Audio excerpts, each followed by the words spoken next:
Prince Andrew's legal team have challenged his accuser over her claims she was abused by exposing her sex kitten past and accusing her of procuring slutty girls for Jeffrey Epstein, legal papers show. The Duke of York's lawyers filed a blistering 36-page motion to dismiss the U.S. civil suit brought by Virginia Giuffre in which she accuses the royal of rape. The 38-year-old, previously known by her maiden name Roberts, claims she was sex trafficked to Andrew on 3 occasions by convicted pedophile Jeffrey Epstein, the first time when she was 17 and below the legal age of consent under New York law.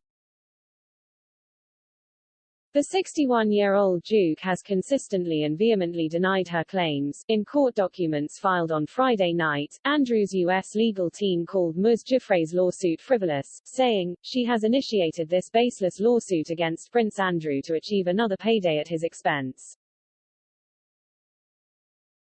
They said she had profited from her association with Jeffrey Epstein, the convicted sex offender, for years and was willing to milk the publicity for all she could but had not kept her stories straight.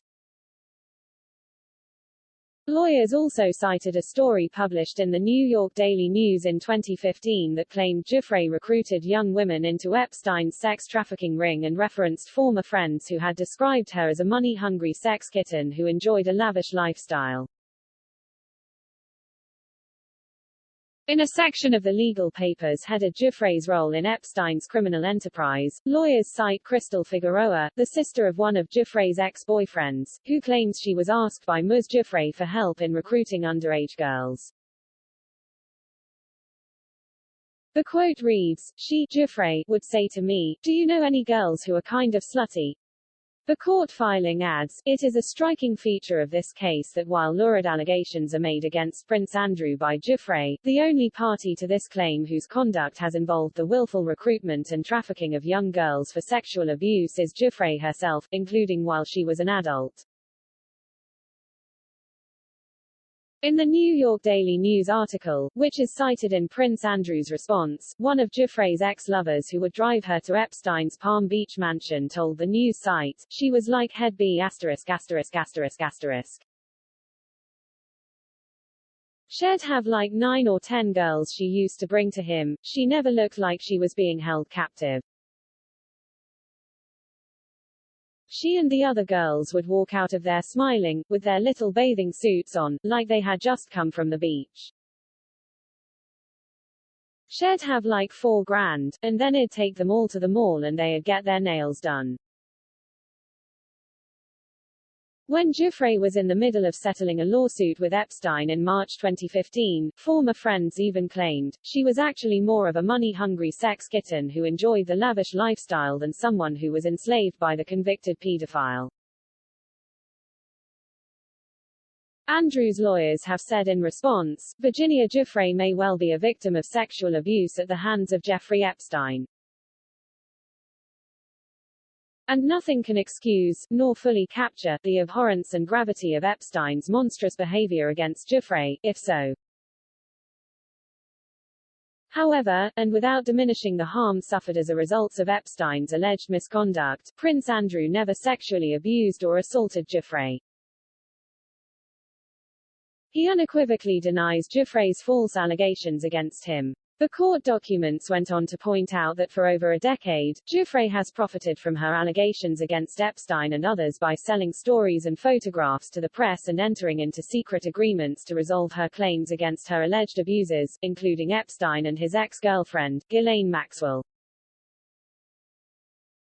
It adds, Epstein's abuse of Giuffre does not justify her public campaign against Prince Andrew.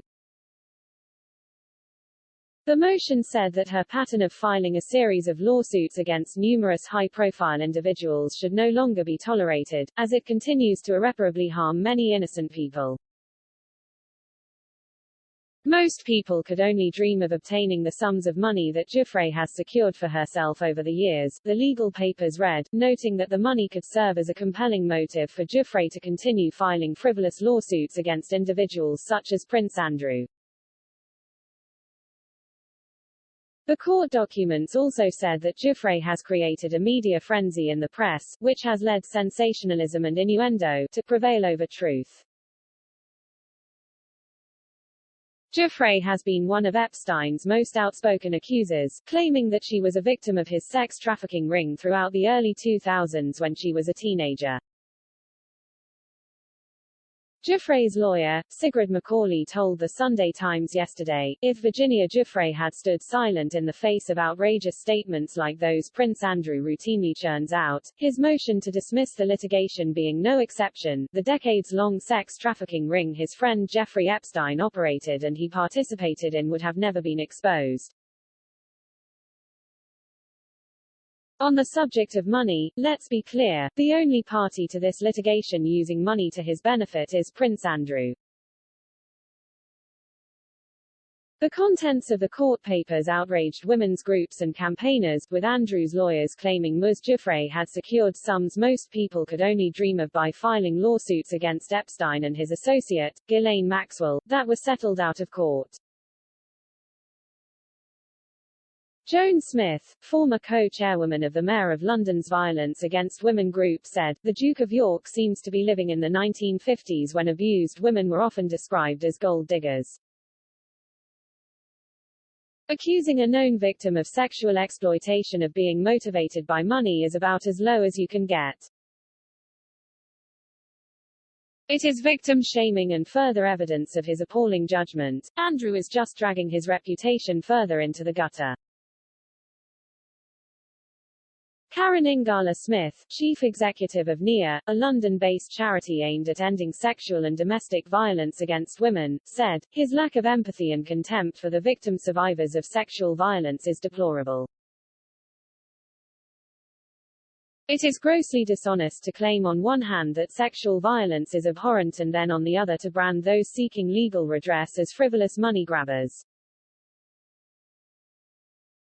Meanwhile, Ms. Giuffre's lawyer last night said she may subpoena Andrew's ex-wife Sarah Ferguson and daughters Princesses Beatrice and Eugenie and force them to testify under oath. Sigrid McCauley and her team are examining Andrew's infamous 2019 BBC Newsnight interview with Emily Maitlis for inconsistencies. She wants to quiz Andrew's ex-wife and daughters about his alibi, including that he was in Pizza Express in Woking on the day in 2001 when Ms. Giuffre claims she was first forced to sleep with him. Ms. Giuffre's legal team may also seek the Duke's medical records after he claimed he could not have been sweating profusely on a dance floor, as Ms. Giuffre alleged, because he suffers from a medical condition which stops him perspiring.